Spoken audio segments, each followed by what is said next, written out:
राम राम। आज का न्यूज़ है मिशन मौसम के बारे में तथा आईएमडी के बारे में हम चर्चा करेंगे ना। तो अभी हाल ही में यूनियन कैबिनेट ने मिशन मौसम को क्लियरेंस दिया है ना। तो इसका उद्देश्य है to enhance India's ability to predict and respond to extreme weather events and the impact of climate change. अब इससे क्या, जैसे इंडिया, अब क्या हमारे साथ प्रॉब्लम ये थी कि हम जैसे कई बार इतना वेस्टर्न कंट्रीज के कंपेयर में हम प्रेडिक्शन नहीं कर पाते, हम जैसे मौसम का कब चक्रवात आएगा, कब क्या आएगा, इस तरीके से। तो अब इसमें क्या बेहतर मतलब हमारी इंडिया की एबिलिटी इन्हांस हो गई है ना प्रेडिक्ट करने की, और दूसरा हम रेस्पॉन्ड भी कर पाएंगे, है ना। तो हम एक्सट्रीम वेदर इवेंट्स और क्लाइमेट चेंज पे हम बेहतर तरीके से रेस्पॉन्ड भी कर सकेंगे। तो इसमें इन सब में इसमें इस मिशन से सहायता प्राप्त होगी। और इसकी और ये क्या है, इम्प्लीमेंटेड बाय 3 इंस्टीट्यूट्स। ये क्या, मिशन मौसम implemented by 3 institutes of ministry of earth science, जिसमें से हम पहला है आईएमडी, जिसे इंडियन मेटेरोलॉजिकल डिपार्टमेंट, दूसरा है the national centre for medium range weather forecasting, और तीसरा है the Indian institute of tropical metrology.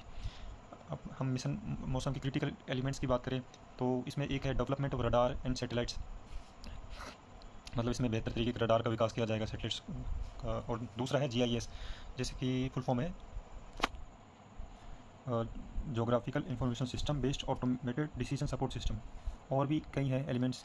तो मॉडलिंग वगैरह हुई, जैसे सॉफ्टवेयर के साथ मॉडलिंग होती है ना, तो ये सारी चीज़। अब इनमें क्या है, इनकी तो बेनिफिट सेवरल सेक्टर्स, इनसे क्या मतलब कई सेक्टर्स में सहायता मिलेगी। जैसे डिजास्टर मैनेजमेंट हो गया, हम जस्ट प्रेडिक्शन करेंगे, रेस्पॉन्ड बेहतर देंगे, तो ऑब्वियस बात है। तो डिजास्टर मैनेजमेंट, तो इससे बेनिफिट होगा ये सेक्टर। एग्रीकल्चर भी होगा, लाइक हम मानसून की प्रेडिक्शन कर सकते हैं, जैसे बारिश कैसे होगी, क्या होगी। वाटर रिसोर्स वाले डिपार्टमेंट कर सकते हैं, डिफेंस की कर सकते हैं, इन्वायरमेंट कर सकते हैं।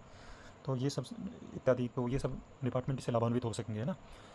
अब हम बात कर लेते हैं ना आईएमडी के बारे में। एक्चुअली क्या है, इसलिए क्या जनवरी 2025 में इसको 150 वर्ष हो जाएंगे। तो जिसके 50 वर्ष, 100 वर्ष या 150 वर्ष पूरे होने वाले होते हैं, 200 वर्ष, तो वो इंस्टीट्यूट इंपॉर्टेंट हो जाता है अपने आप में, है ना। तो हम इसके बारे में थोड़ा संक्षिप्त में जान लेते हैं। तो आईएमडी है, तो इसकी स्थापना 1875 में हुई है ना। और ये किस मिनिस्ट्री के अंतर्गत काम करता है, तो ये मिनिस्ट्री ऑफ अर्थ साइंस के अंडर काम करता है ना। और इसके इनिशिएटिव्स क्या हैं, तो पहला हो गया नेशनल मानसून मिशन हो गया, दूसरा मौसम ऐप हो गया, तीसरा डॉपलर वेदर रडार हो गया, चौथा मिशन मौसम हो गया, जैसे कि हम ये पढ़ पा रहे हैं। तो इस तरीके से यहाँ से प्रीलिम्स के क्वेश्चन बनने की संभावना अच्छी खासी है ना। तो आज के लिए इतना ही, धन्यवाद।